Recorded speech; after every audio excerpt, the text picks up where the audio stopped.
सुबह का समय था। सूरज की किरणें धीरे धीरे राघवपुर गांव को जगाने लगी थी। गांव के सबसे प्रसिद्ध स्कूल में 10वीं कक्षा के कुछ बच्चे आपस में बातें कर रहे थे। इनमें से एक था राजेश, जो हमेशा अपनी कहानियों से दोस्तों का मनोरंजन करता था। आज भी राजेश ने एक नई कहानी सुनानी शुरू की। उसने कहा, दोस्तों, क्या तुमने कभी सुना है कि हमारे गांव के पास वाले जंगल में रात को एक अजीब आवाज आती है?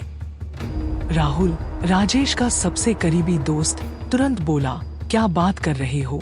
ऐसा कुछ नहीं होता। राजेश ने फिर से कहा, अरे तुम नहीं मानोगे, लेकिन यह सच है। मेरे दादाजी ने खुद अपनी आंखों से देखा है। वे एक बार रात को जंगल में गए थे और वहां उन्होंने एक चमकती हुई रोशनी देखी। सभी बच्चे राजेश की कहानी में खो गए थे। सबकी आंखों में डर और उत्सुकता थी। राजेश ने कहानी को और रोमांचक बनाते हुए कहा, पता है, उस रोशनी के पास जाते ही उन्होंने देखा कि वहां एक अदृश्य शक्ति थी जो उन्हें अपनी ओर खींच रही थी। एक बच्चे ने घबराते हुए पूछा, फिर क्या हुआ?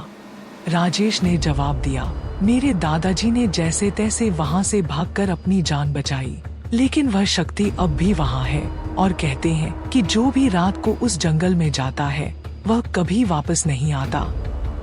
बात खत्म होने के बाद सभी बच्चे डर के मारे चुप हो गए। तभी स्कूल की घंटी बजी और सभी क्लास में चले गए। स्कूल की छुट्टी के बाद सब बच्चे अपने घर चले गए और फिर शाम हो गई।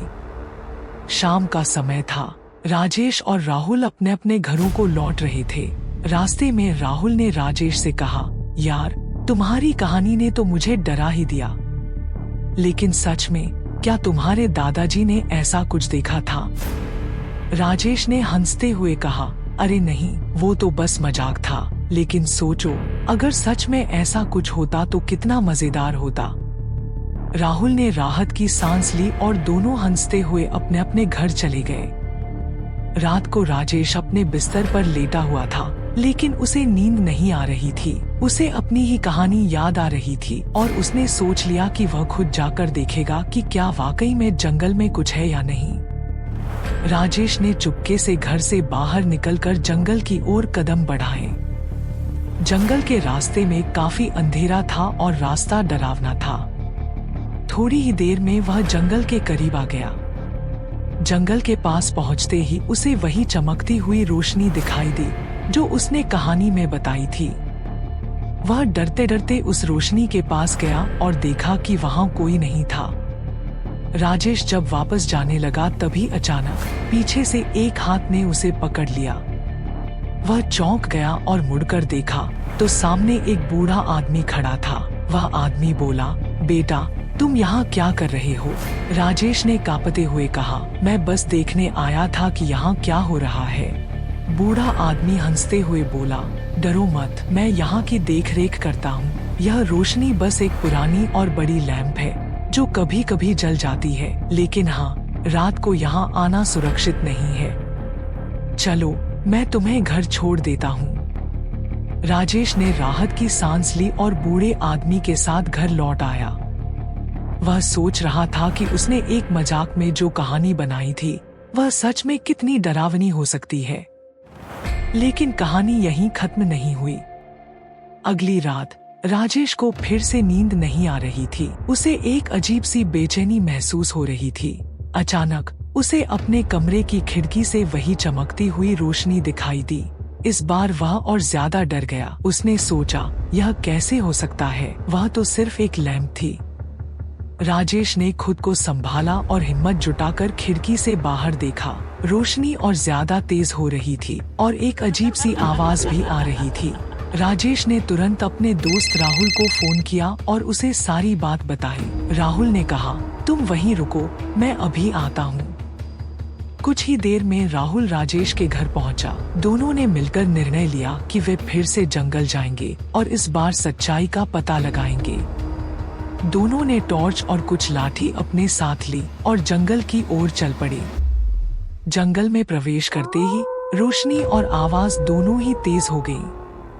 दोनों डर के मारे कांप रहे थे, लेकिन हिम्मत नहीं हारी।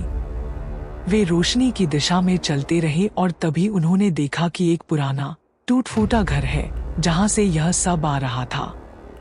राजेश और राहुल ने धीरे धीरे घर के अंदर कदम रखा और देखा कि वहां एक पुराना रेडियो था जो खुद चालू हो जाता था और उस रेडियो में एक लाइट भी लगी थी जिसकी रोशनी चमकने लगती थी।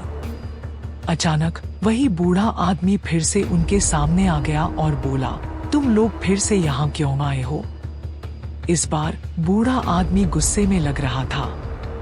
राजेश और राहुल ने डरते डरते बताया कि वे सच्चाई जानने आए हैं क्योंकि उन्हें फिर से वो रोशनी अपने घर के पास दिखी थी। बूढ़ा आदमी कुछ देर चुप रहा, फिर उसने बताया, यह घर मेरी बहन का था। उसकी मृत्यु के बाद मैंने उसे संभालने की कोशिश की, लेकिन यह रेडियो खुद ब खुद चलने लगता है और मुझे लगता है कि इसमें उसकी आत्मा है। राजेश और राहुल ने समझ लिया कि यह सब अंधविश्वास और भय का खेल था। उन्होंने बूढ़े आदमी की मदद की और रेडियो को ठीक करके वापस कर दिया। इसके बाद वे दोनों घर लौट आए और सबको इस अजीब कहानी के बारे में बताया। लेकिन फिर भी राजेश के मन में ये ख्याल चल रहा था कि अगर ये सब अंधविश्वास ही है तो वो रोशनी वो उसकी कमरे के खिड़की के पास थी वो कहाँ से आई होगी।